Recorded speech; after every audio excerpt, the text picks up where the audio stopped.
Hello అందరికీ welcome back to my channel. This is Priya Raj. ఈరోజు పాలకూర పప్పు ఎలా చేయాలో చూద్దాం. ముందుగా పాలకూరను తీసుకొని చిన్నగా కట్ చేసి వాటర్ వేసుకొని కడిగి పక్కన ఉంచుకోవాలి. లీఫీ వెజిటేబుల్స్ ఏవైనా సాల్ట్ వేసి కడగాలి.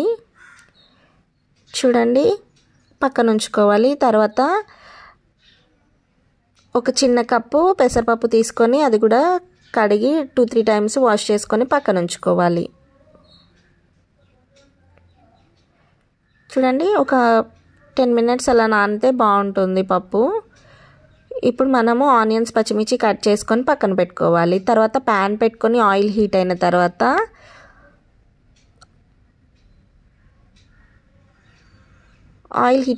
ఆవాలు, జీలకర్ర వేసుకోవాలి. అవి వేగిన తర్వాత ఆనియన్స్, పచ్చిమిర్చి వేసుకొని కలుపుతూ వేయించుకోవాలి.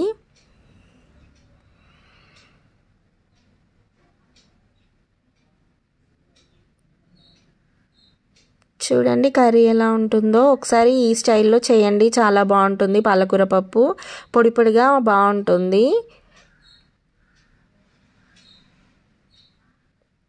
మీకు పెసరపప్పు పాలకూర కాంబినేషన్ ఇష్టమా, కందిపప్పు పాలకూర కాంబినేషన్ ఇష్టమా చెప్పండి, కామెంట్ చేయండి. చూడండి, మూత పెట్టి మధ్య మధ్యలో కలుపుతూ మగ్గించుకోవాలి.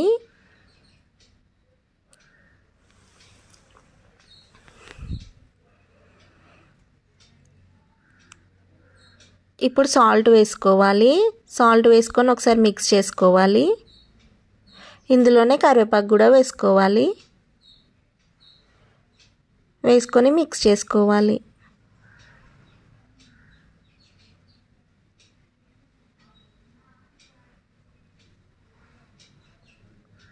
పసుపు వేసుకొని కలుపుకోవాలి.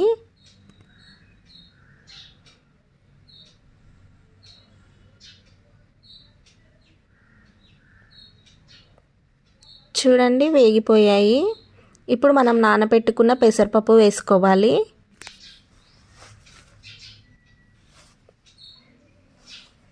పెసరపప్పు వేసుకొని మిక్స్ చేసుకోవాలి. హై ఫ్లేమ్లో పెట్టి కలుపుతూ మగ్గించుకోవాలి. ఇలా చేయడం వలన పప్పు అనేది వేగుతుంది, పొడి పొడిగా వస్తుంది పప్పు అనేది. మరీ సాఫ్ట్గా కుక్ అయితే బాగుండదు కర్రీ అనేది. మీకు ఎలా ఇష్టమో కమెంట్ చేయండి. చూడండి, మూత పెట్టి ఒక 2 మినిట్స్ హై ఫ్లేమ్లో మగ్గించుకోవాలి. మళ్ళీ ఒకసారి కలిపి మళ్ళీ మూత పెట్టి మళ్ళీ ఒక 2 మినిట్స్ అలా మగ్గించుకోవాలి. పప్పు అనేది చాలా బాగా వేగిపోతుంది. తర్వాత మనం కడిగి పెట్టుకున్న పాలకూర వేసుకోవాలి.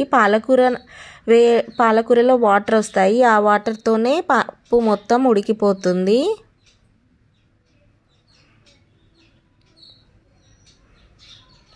ఒకసారి హై ఫ్లేమ్లో పెట్టుకొని ఇలా కలుపుకొని తర్వాత మంటని లో టు మీడియం ఫ్లేమ్లోకి అడ్జస్ట్ చేస్తూ ఉడికించుకోవాలి.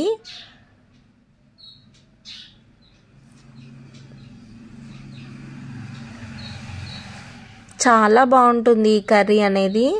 నాకైతే చాలా ఇష్టం పాలకూర పప్పు.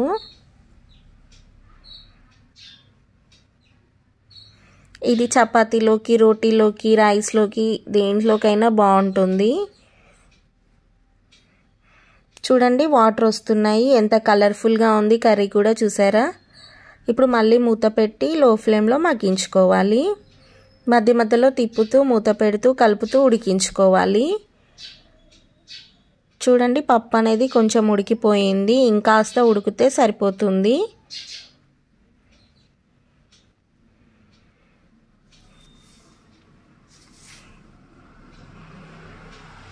చూడండి ఎలా ఉందో కర్రీ అనేది.